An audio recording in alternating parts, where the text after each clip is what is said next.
ఈ సభలో హెచ్చరిస్తున్నా. అనంతపురం జిల్లా తెలుగుదేశం పార్టీకి కంచుకోట.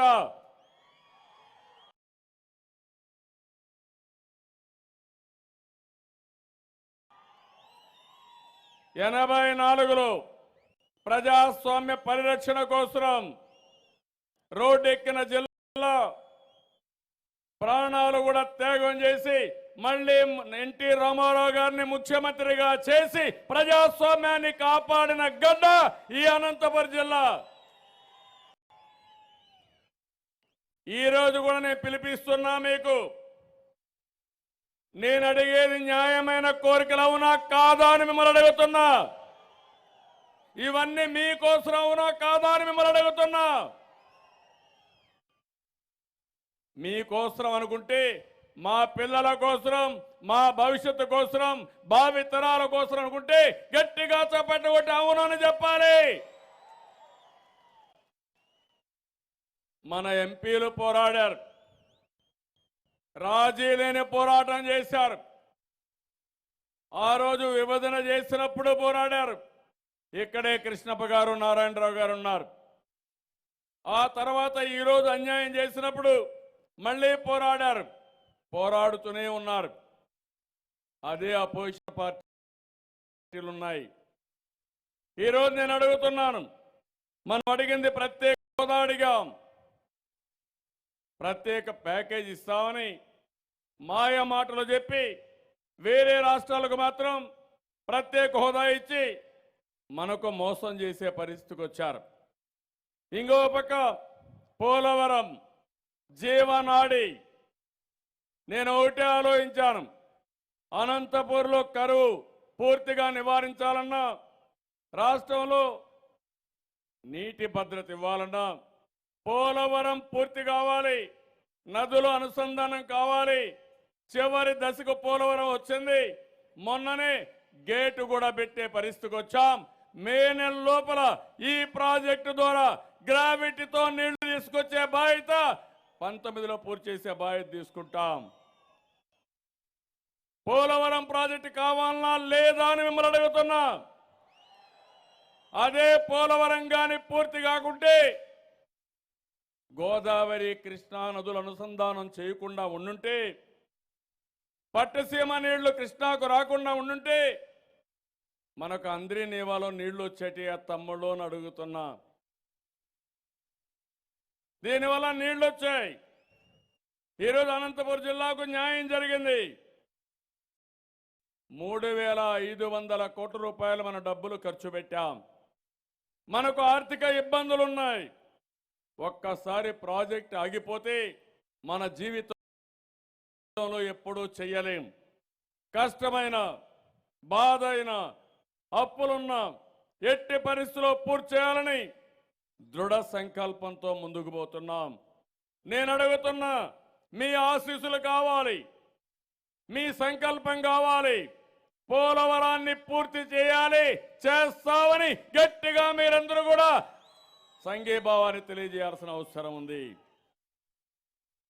రెవెన్యూ లోటు 16,000 కోట్లు ఇమ్మంటే మీరు రైతులకు రుణమాఫీ చేశారు, పేదవాళ్లకు పింఛన్లు ఇచ్చారు, కాబట్టి మేము డబ్బులు ఇవ్వమని ఎగ్గొట్టే పరిస్థితికి వచ్చారు. ఇది ఎక్కడ న్యాయమని అడుగుతున్నా. ఇంకో పక్క వెనుకబడిన ప్రాంతాల అభివృద్ధి. అనంతపురం జిల్లా దేశంలోనే పేదలుండే జిల్లా. ఇంకో పక్క మీరు చూస్తే తక్కువ వర్షపాతం పడే రెండో జిల్లా మన అనంతపురం జిల్లా. దీనికి 50 కోట్ల రూపాయలు సంవత్సరానికి ఇస్తామని, 7 సంవత్సరాలు ఇస్తామని మనకు ఆ రోజు హామీ ఇచ్చి, ఈరోజు మీరు చూస్తే మనం విభేదించామని మనకిచ్చిన డబ్బులు కూడా వెనక్కి తీసుకునే పరిస్థితికి వచ్చారు. తెలంగాణకి ఇచ్చారు, సంతోషం, నేను కూడా సమర్థించాను. మాకెందుకు ఇవ్వరని అడుగుతున్నా. మన అకౌంట్కి వేసి మళ్ళా ఆ డబ్బులు తీసుకున్నారంటే ఇది ఎక్కడ న్యాయం? ప్రధానమంత్రి గారు ఆలోచించమంటున్నా.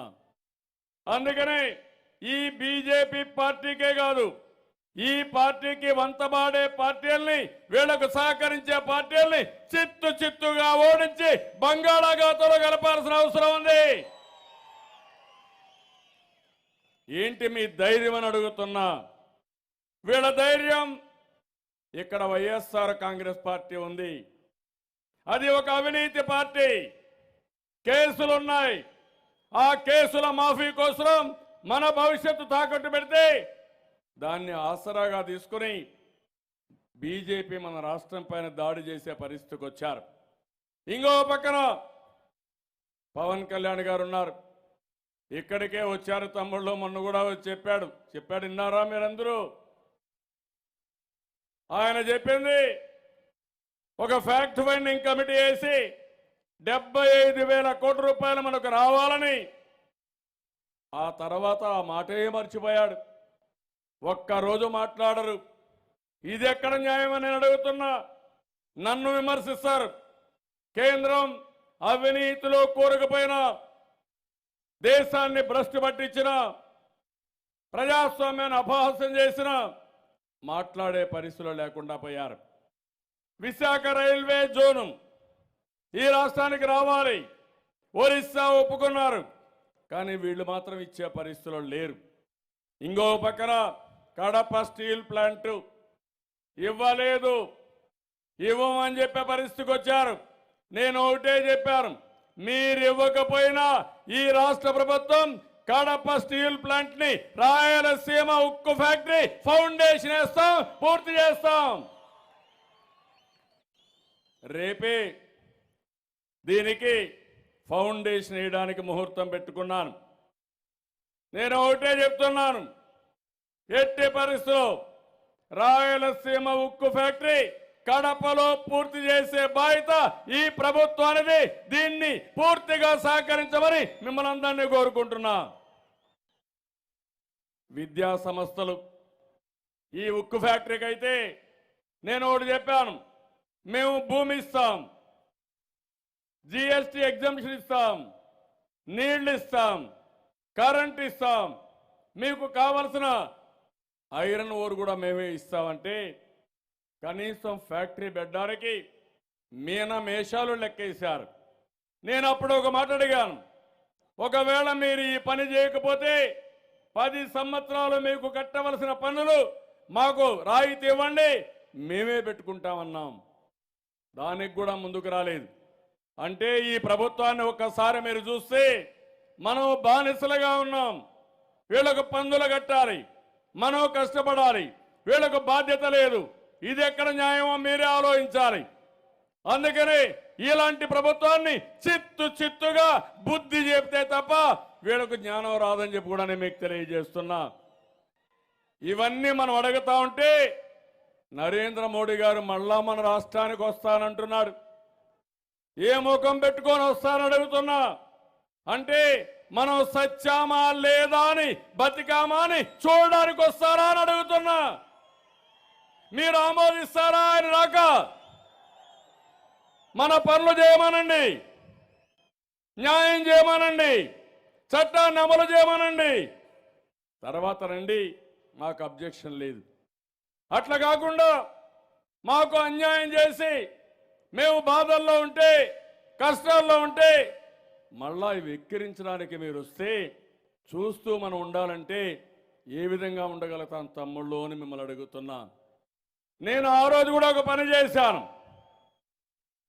విభజన జరిగిన తర్వాత నాకు అర్థమైంది, ఎప్పుడైనా మోసాలు చేస్తారనే ఉద్దేశంతోనే ఆ రోజు మీరు చూస్తే నవ నిర్మాణ దీక్ష పెట్టాను, మహా సంకల్పం పెట్టాను. ఆ విషయాలు కూడా నేను ఎక్స్ప్లెయిన్ చేస్తాను, ఏ విధంగా మనం పైకి వచ్చామని. ఇంకో పక్కన విద్యా సంస్థలు మొన్నే సెంట్రల్ యూనివర్సిటీకి ఇస్తామన్నారు, వచ్చే మాటలు చెప్పారు, ఒక్క పైసా ఇవ్వలేదు, బిల్డింగులు కట్టలేదు. కేంద్ర ప్రభుత్వం ఏ వ్యవస్థలు కూడా పెట్టకుండా పేరుకు మాత్రం బిల్లు పాస్ చేసి మొత్తం ఎగ్గొట్టే పరిస్థితికి వచ్చారు. ఇంకో పక్కన దుగ్గరాజపట్నం పోర్టు విషయంలో మోసం చేశారు. విశాఖ చెన్నై ఇండస్ట్రియల్ కారిడార్ విషయంలో మోసం చేసే పరిస్థితికి వచ్చారు. పెట్రోకెమికల్ కారిడార్ పెడతామన్నారు, అది కూడా మోసం చేశారు. ఇంకో పక్కన మన రాష్ట్రంలో ఇండస్ట్రీస్ ఉన్నాయి. లోపభూయిష్టమైన చట్టం వల్ల హైదరాబాద్లో ఆఫీస్ ఉందని వాళ్లకు ట్యాక్సులు కట్టే పరిస్థితి వచ్చింది. Vijayawada, Visakhapatnam metro rail project వేరే వాళ్ళందరికీ ఇస్తారు. ఇండోర్లో ఇస్తారు, భోపాల్లో ఇస్తారు. కొత్త రాష్ట్రం మనకు మాత్రం ఇచ్చే పరిస్థితులు లేరు. అహ్మదాబాద్